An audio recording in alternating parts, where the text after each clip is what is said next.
Hi there, Steve Bartington here, and welcome to my first ever guitarist analysis video. This is all very exciting stuff for me, hopefully for you, and I hope it's the first of many.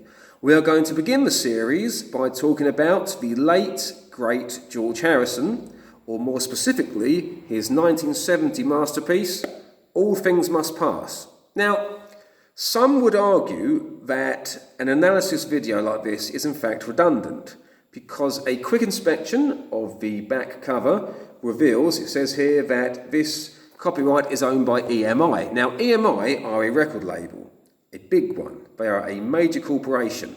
So if a large corporation are willing to invest large amounts of time and money in developing and marketing a product, you could argue the job has been done. Job done, finished, and therefore you don't really need a mortal such as me to analyse it. But we all love our music, we all love talking about music, we all love learning about music, so let's hear some music. I'm going to hit random and let's see what comes out. Oh yes, isn't it a pity?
Okay, time for me to wade in. Now, if I had to describe George Harrison's voice in one word, I would choose ghostly.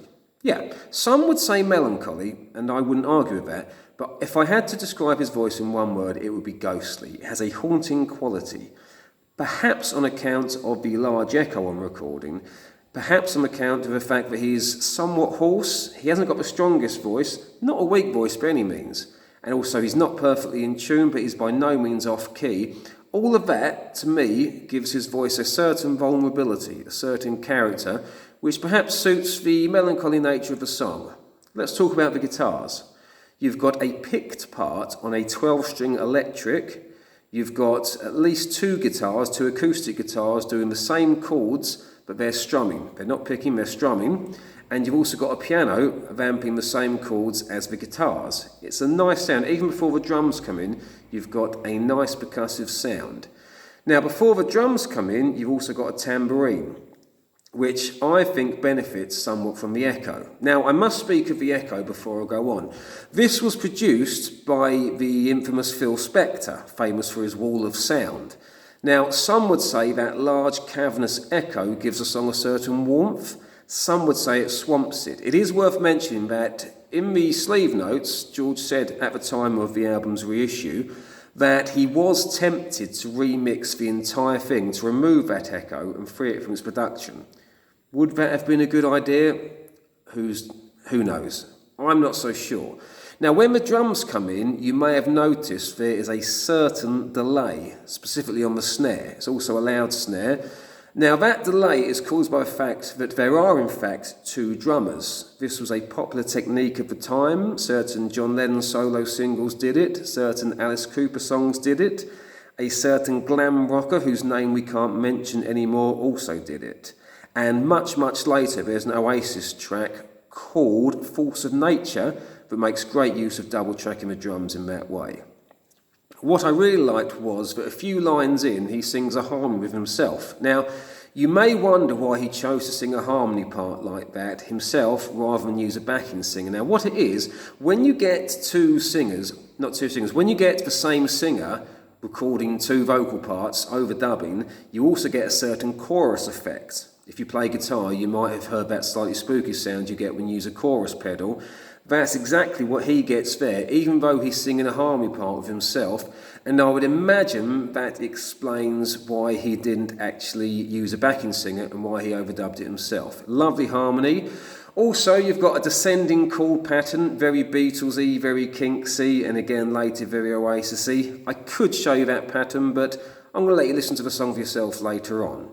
I could also mention the tambourine. There's a tambourine there, you see. Tambourines are great because when you've got a slow song, they can plod rather. And anyone who knows anything about rock and roll will know the old rule that you play a fast song slow, you have to play your slow songs fast. To stop a slow song from lagging, a tambourine can move along, and they always seem to cut through. Finally, I'm going to make mention of the slide guitar that ascends. It's a mostly descending chord pattern, but you've got a double track slide guitar, slightly distorted, not using any pedals or any effects processors. Let's not forget there was none of that then. It's using what's called breakup. The amplifier's being pushed a little bit too hard, but makes it sound a tiny bit grittier. Some like that, some don't. I'm inclined to say I like it. Now, there's a lot more, but I encourage you to listen to the whole track for yourself. In fact, listen to the whole album. All Things Must Pass. There's some lovely tracks on there. My Sweet Lord, Wah Wah, loads of stuff. So this is the end for now, but there will be more. Hope you enjoyed the video. If you enjoyed it, click like, subscribe, comment, follow. I've also got plenty of tutorial videos on guitar, which I'm sure you will enjoy. Okay guys, I've enjoyed it. Hope to speak to you soon. Bye for now.